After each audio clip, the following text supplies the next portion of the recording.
Hi, everyone, and welcome to China EVs and More, where my co-host, Lei Xing, and I will go over the week's most important and interesting news coming out of the global EV, AV, and mobility sectors. What Lei and I discuss today is based on our opinions and should not be taken as investment advice. For those that are new to the show, welcome. And to our loyal listeners, welcome back. We ask that you please help us get the word out about this podcast to other enthusiasts.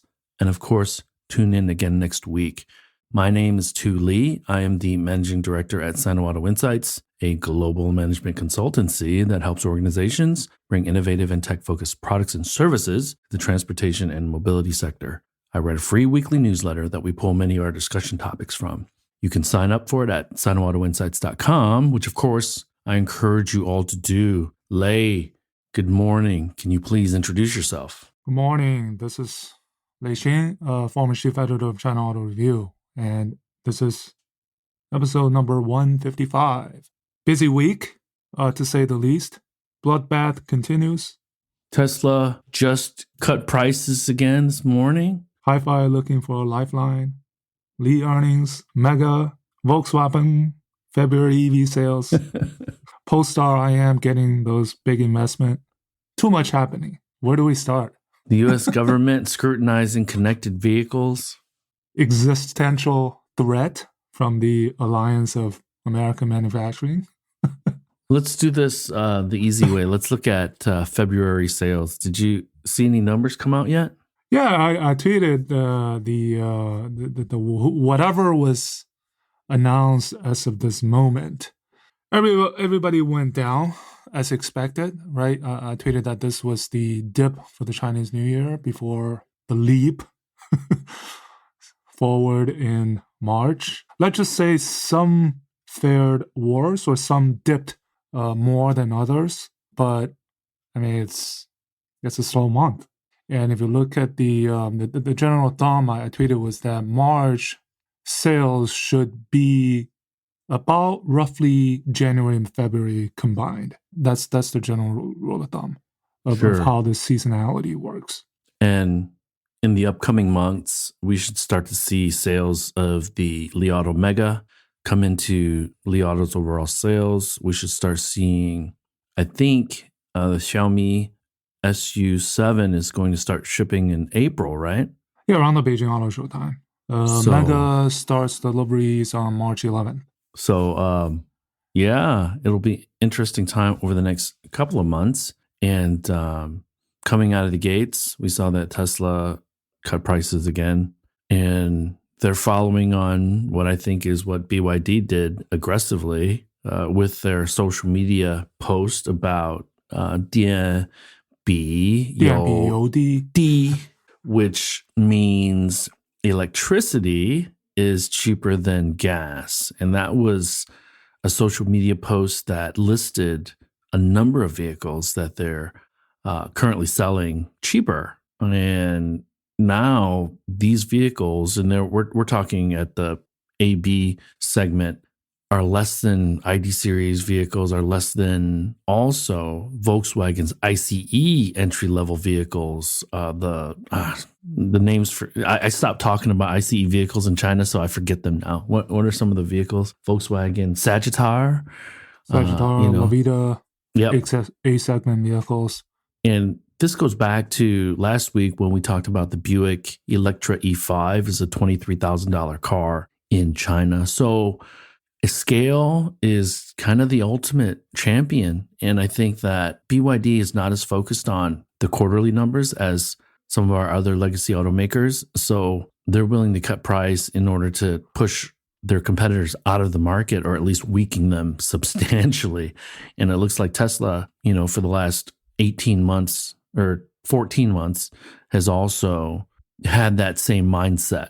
So within a matter of days, BYD rattled off Chin Plus, Dolphin, Song Plus, Song Pro, Han, Tang. What else? I think there's still more coming. Some of the L versions we talked about. So keeping the pressure on, because they're under pressure themselves, right? To keep that lead and to keep that momentum going with pretty much a 4 million target set for 2024. So there's that pressure of hitting that target, but also that pressure of keeping those factories running yeah. because there's 4 million units of capacity now.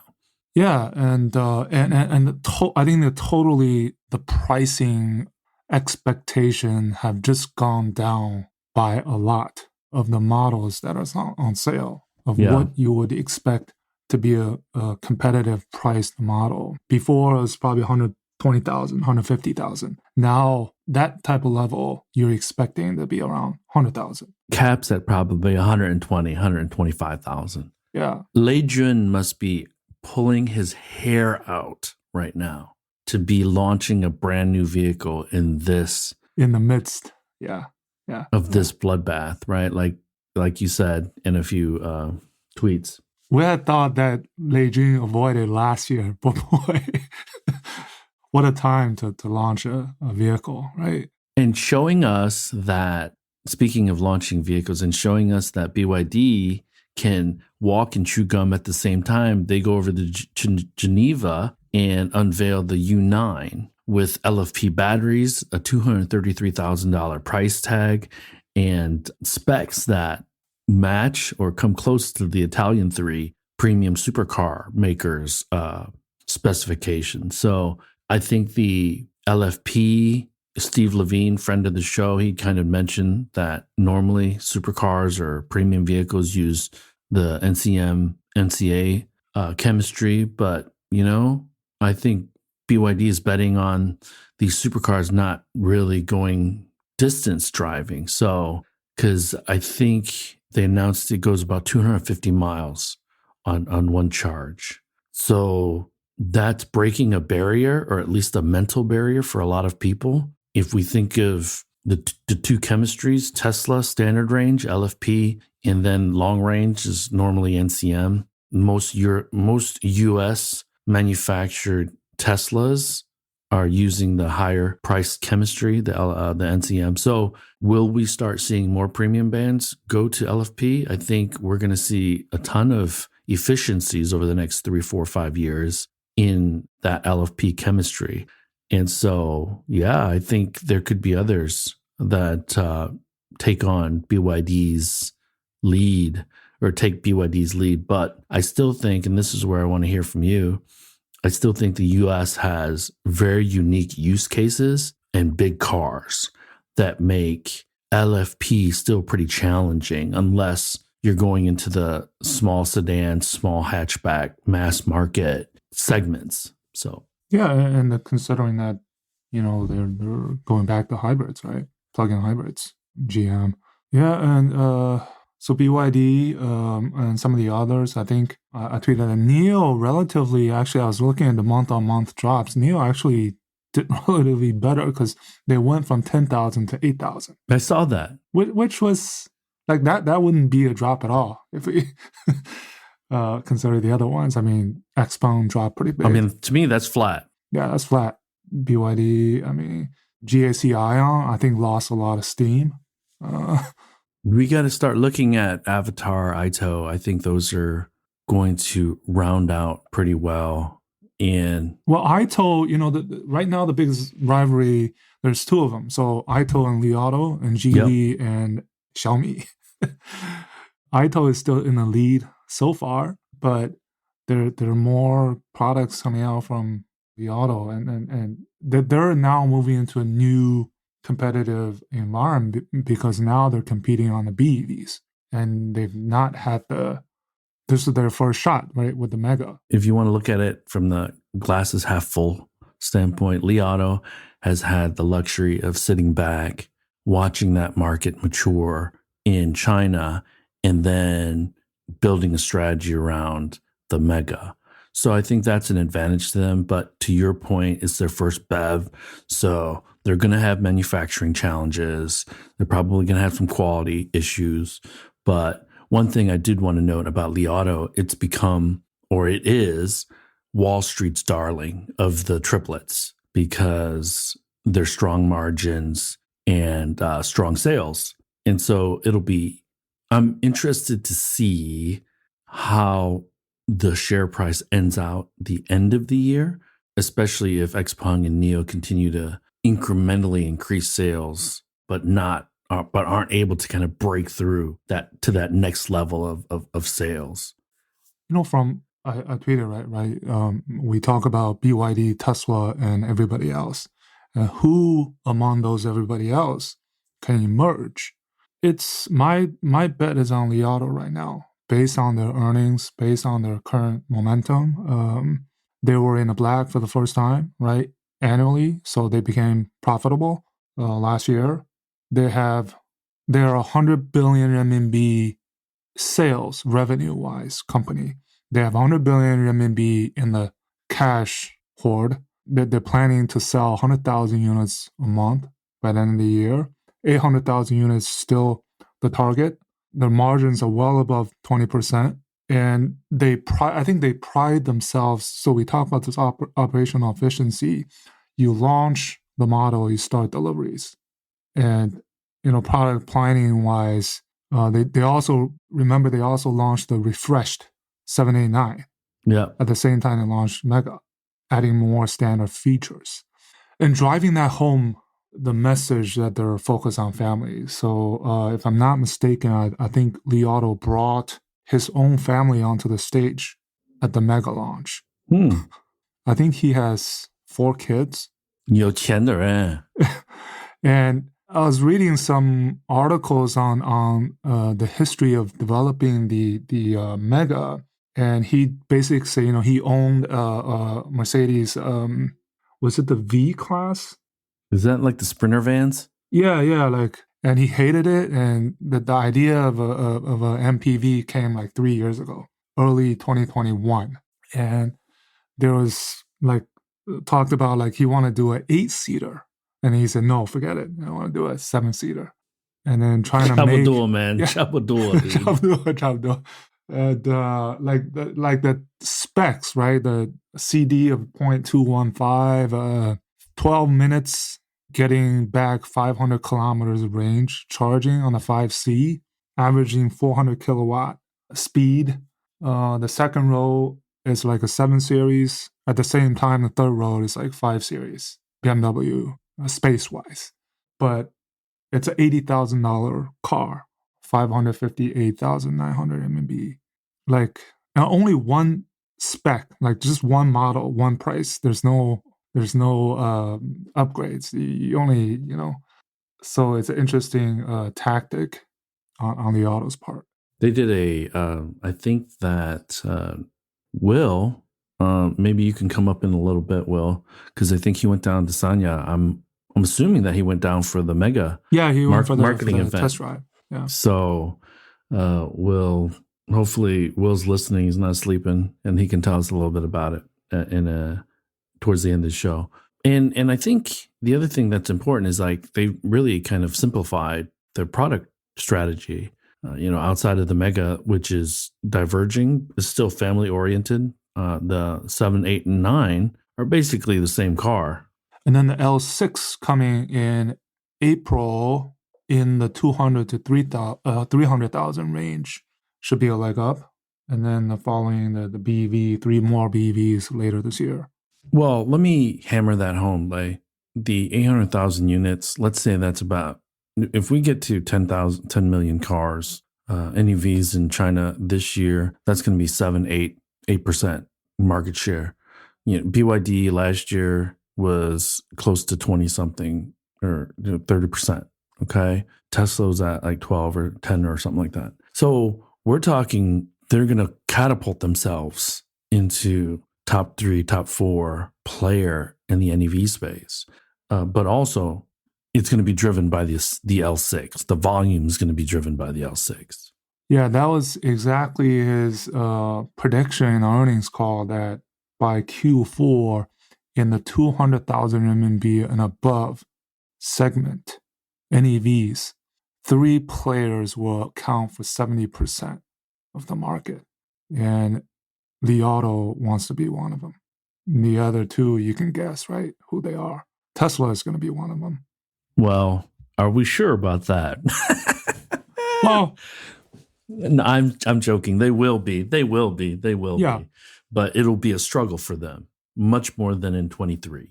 I think Tesla, if they maintain, it's a win. What else? So let's just tackle the elephant in the room. You know, the 800-pound gorilla. What do you think about this connected vehicle investigation, the U.S. government, Biden administration? Let me read off the first 2 lines of that document. American automakers and auto workers are the best in the world. Ha ha ha.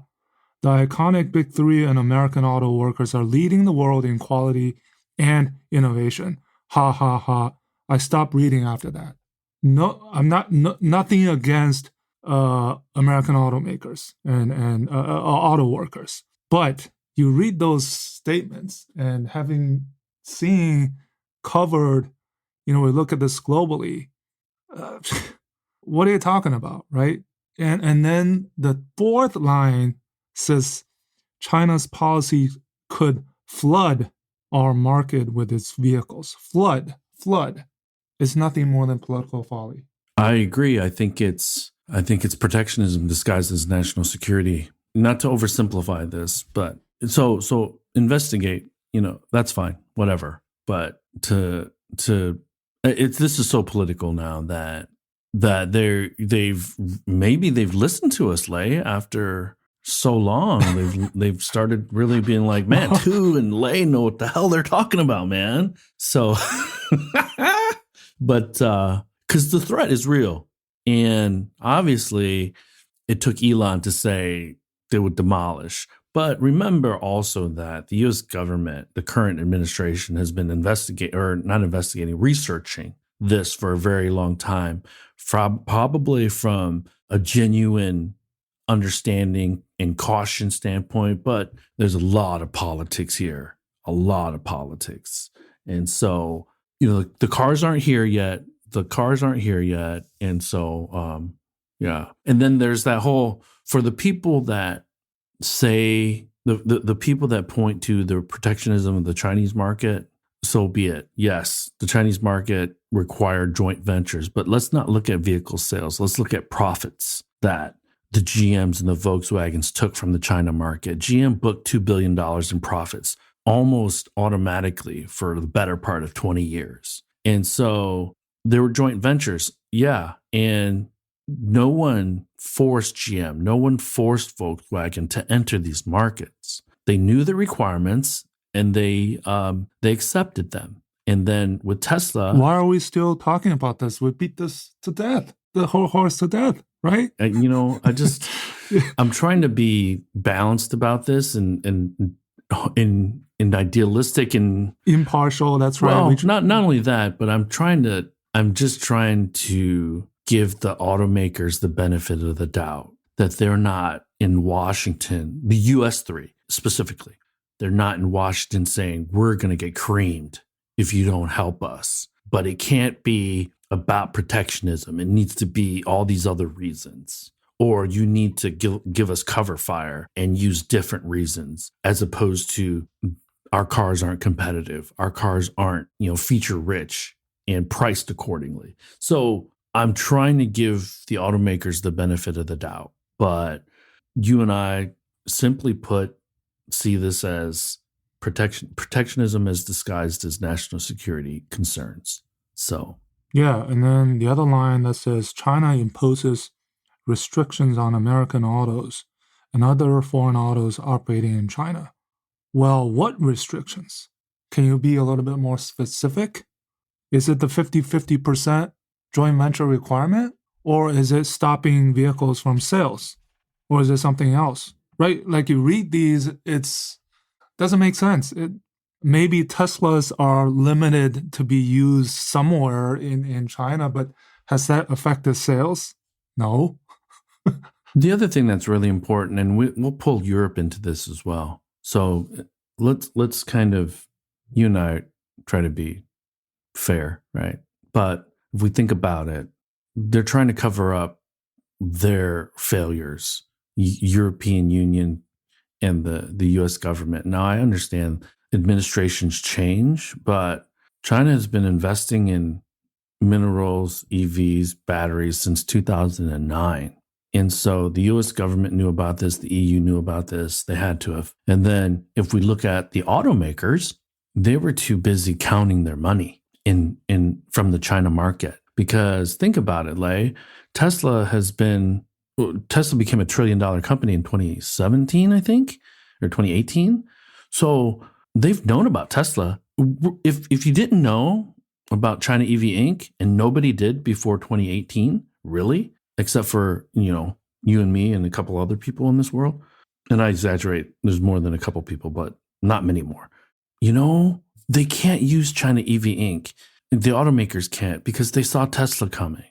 So they're just slow. They didn't react. They didn't take it seriously. They got caught flat-footed. And now they're trying to use protectionism in order to kind of reassess and rejigger their product portfolio. But even if the Inflation Reduction Act buys at least the US 3, Europe, I've been told that tariffs will increase in Europe. But even if it buys them 2 or 3 years, what are they going to do with it?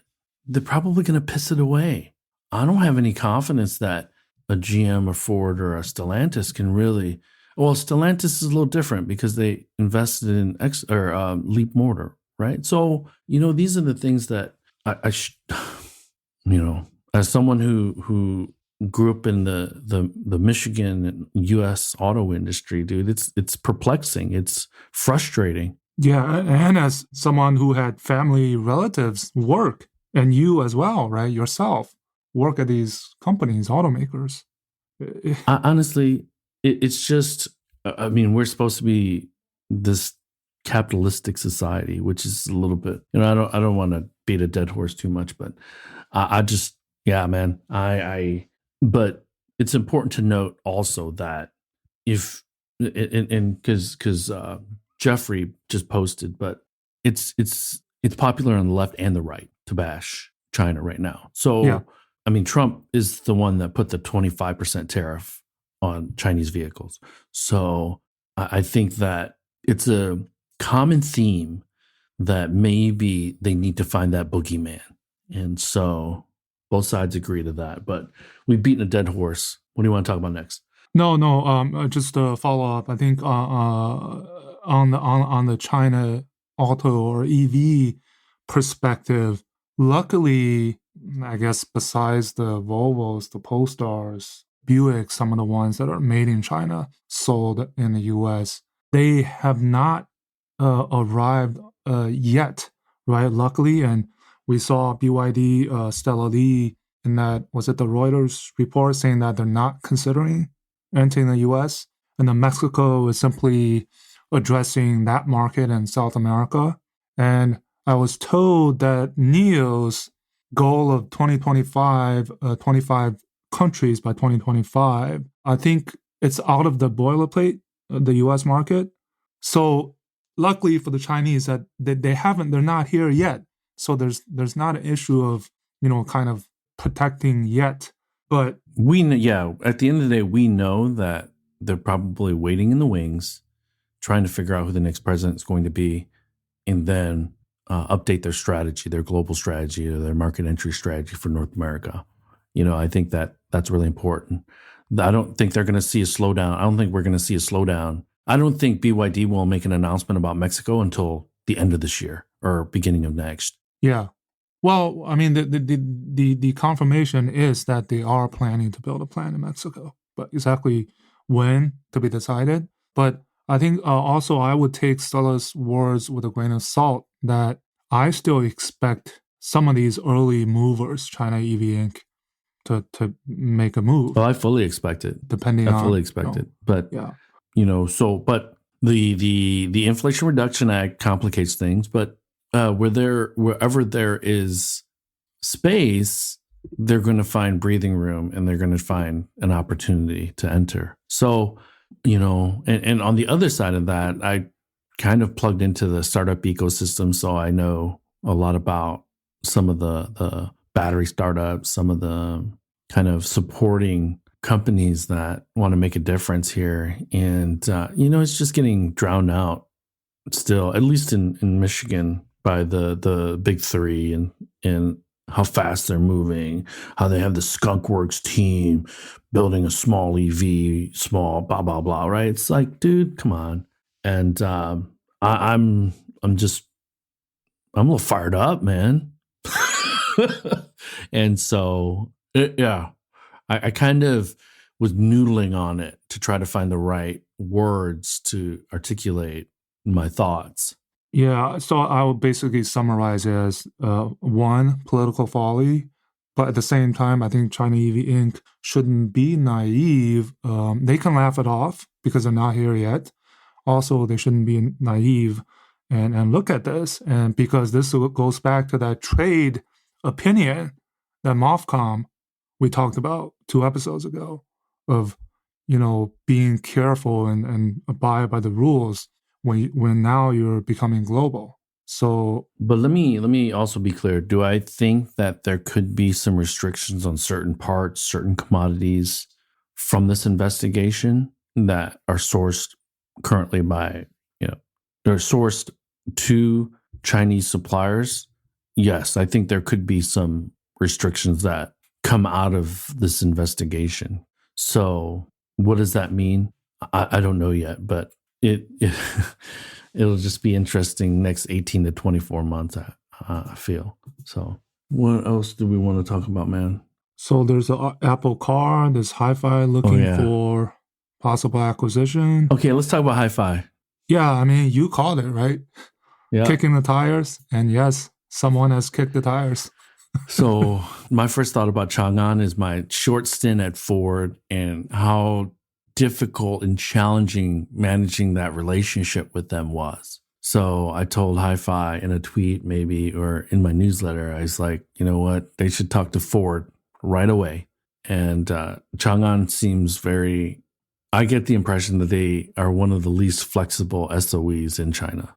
Well, they're one of the centrally administered SOEs, and it could be complementary. So their Avatar is their most premium brand, right? But HiPhi seems to be a little bit higher positioned. And again, you talked about some of the IP that it had. Is it worth it?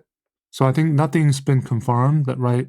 There's reports about 51% ownership, but Changan said, they're still talking. HiPhi said they're still talking. Early stages of talks, and it could be other ones kicking the tires as well. Well, I think great point you make, because I think HiPhi is negotiating in the media and trying to get a market. They're trying to create a market for themselves by saying, oh man, somebody's interested in us. So yeah, I think that they're trying to get other... Sly, didn't they, And the funny thing is now YT came out saying that they were a disgrace because HiPhi copied the FF91. And supposedly they stole IP or something. That's what YT is. The other thing that I would think that if Changan does acquire a large stake in HiPhi, they originally 12, 14 months ago had an international strategy. And I think that if Changan acquired them, the HiPhi fans outside of China might have to wait a little bit longer. And that Changan would like HiPhi to focus on the China market. So we'll see. And then... this also shows how long it takes and how difficult that when we talk about this consolidation, that these companies, they don't just go off like, flip a switch and they're dead. It always becomes a saga. Are you thinking of Faraday Future?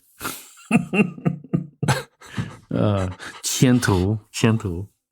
Yeah, I mean, like they're dead, but they always seem to have a last breath. It's like Jason from Friday the 13th or like Halloween.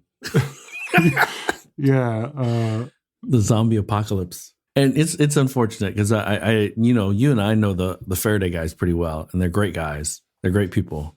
Just kind of managed a little bit crazy. So Apple Car, surprised? I think a lot of people are surprised because they have been working on it, spend $10 billion into this thing. And like how these Lei Jun and He Xiaopeng, Li Xiang, they all came out, commenting, oh, this is the right move. They're going into AI, but at the back of their mind, they're like, sigh of relief.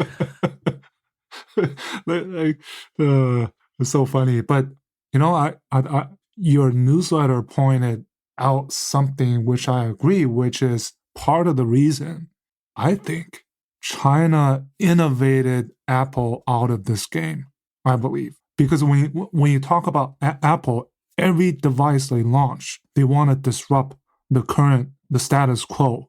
And when you try to do that with a car or an EV, how else can you disrupt its autonomy, its connectivity? It's like, what else can you do to disrupt? And China has already done it.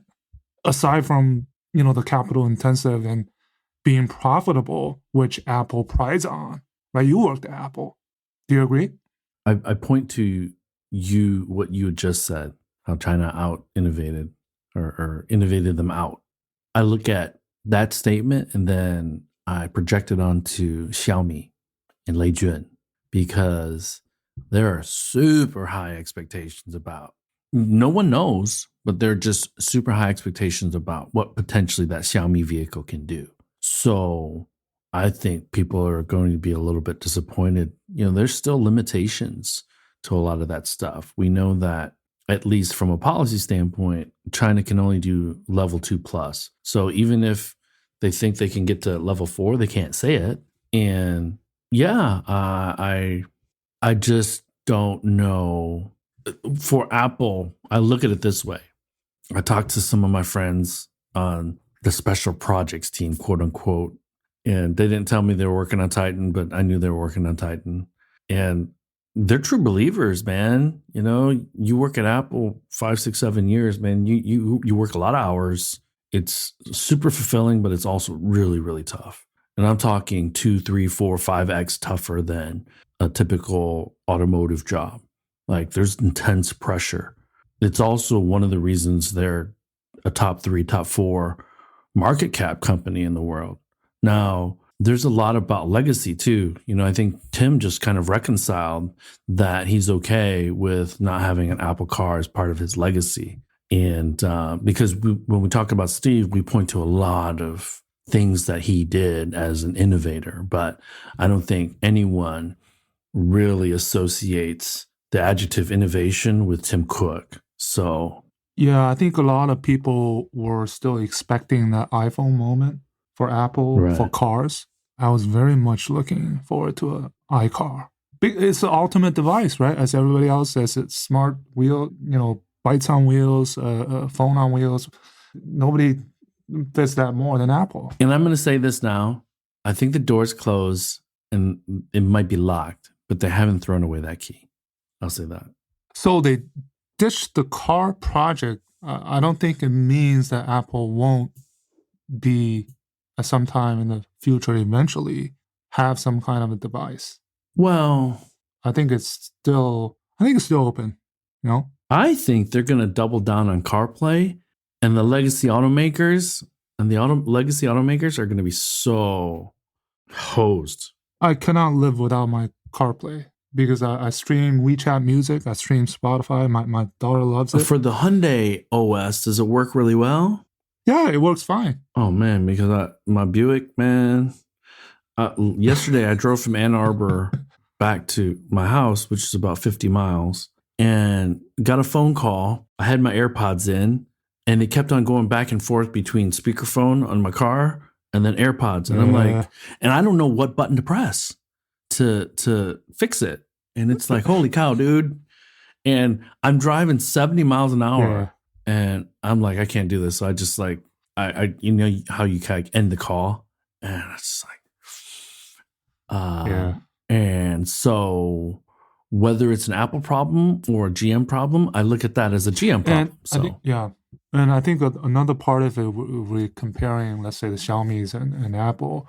Apple has much higher expectations of launching and developing a product, right? Think about Vision Pro, how long that took, versus a Xiaomi who is basically trying to prove to the world that they can make a car rather than trying to disrupt something, that they can they can build a car, utilize whatever the resources, manufacturing, supply base, talent that they have, then they can do this.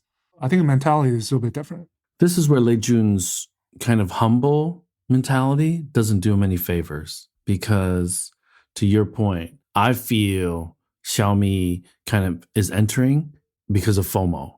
And Xiaomi stands on the shoulders of giants. Had Apple not launched the iPhone, Xiaomi probably wouldn't have gotten into the phone industry because they had nothing. Apple had the ecosystem first, right? The iOS, but Xiaomi had nothing. They started out with phones, and then it now expanding into what Apple is trying to do. I can't help but think of our conversation with Daniel Kirchert because I think his perspective is really important because he went and did that. He hired a team in Silicon Valley. He had some software developers in China. And so he had this really international team. And he said that he had a Google designer sketch out the interior of the M-Byte. So I'm looking forward to finally publishing that in the next couple of weeks and having you all listen because I still kind of refer to it and think about it. So it's 100 minutes long. We probably have to break that into 2 parts. Well, maybe the video stays. I don't know. Well, we'll figure it out. Yeah, it's a bit long, but it's good content, I think. And so, yeah, I agree. I and I think it's our first Max guest who's done it, right? You talked about in I think in the newsletter, who someone who went through this as an automotive executive, because I think what differentiates Daniel from a lot of his German counterparts, ex-colleagues, is that he's so curious, he's so open-minded, and not so opinionated about at a young age. It's that, but also he's not as opinionated about the level of expertise that the Germans have, and is not offended when somebody says German legacy can't do this or can't do that. So I think that differentiates him a lot. Makes him it almost makes it seem like he's a little bit more American, maybe, about the curiosity stuff and kind of being able to open mind, because that struck me. The open-mindedness, the curiosity, the want to have people in a position. I guess he's just a great manager because he's put people in positions to succeed, right? Even if he doesn't really understand their technical background. Yeah. Everyone, thanks for joining. We will talk with you all next week. Good morning, good afternoon, good evening. Talk to you guys. Bye-bye. That brings us to the end of this week's show. Lei and I thank you for tuning in. My name is Tu Lee, and you can find me on Twitter at Sino Auto Insight. That's SinoAutoInsight. You can find Lei on Twitter at LeiXing77. That's LEIXING77. If you wouldn't mind rating and or reviewing us on Apple Podcasts, Spotify, or wherever you grab your podcast from, we'd appreciate that as well. Even better, if you enjoy this show, please tell your friends about it. Please join us again next week as we track down all the latest news on China, EVs, and more.